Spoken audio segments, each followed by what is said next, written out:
Esamos alternatyvos. Ar kada nors jums kilo puikiai idėja, bet paaiškėjo, kad ją jau įgyvendino kas nors kitas? Nesijaudinkite, tai visiškai normalu. Visada yra alternatyvų. Nesvarbu, ar tai tiesioginiai konkurentai, ar tik kitokie tos pačios problemos sprendimo būdai. Svarbiausia išsiaiškinti, kaip galite išsiskirti iš minios. Iš pradžių paklauskite savęs, kuo mano sprendimas yra geresnis?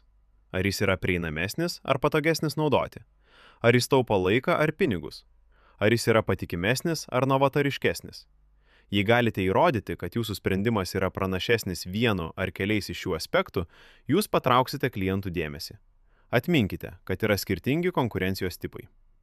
Tiesioginiai konkurentai, kurie siūlo beveik tokį patį produktą ar paslaugą. Netiesioginiai konkurentai, kurie problemą sprendžia kitaip. Ir net pasidaryk pats metodai, kai klientai problemą sprendžia patys. Norėdami giliau išanalizuoti, pabandykite naudoti SSGG analizę kitiems rinkoje esantiems sprendimams. Stiprybės, silpnybės, galimybės, grėsmės. Supratę, ką jūsų konkurentai daro gerai ir kurioje srityje jie atsilieka, galėsite patobulinti savo strategiją. Galbūt galėsite pagerinti jų silpnasias puses arba pastebėti naujas galimybės, kurių jie nepastebėjo. Atminkite, konkurencija gali atrodyti bauginanti, tačiau tai taip pat yra galimybė išsiskirti.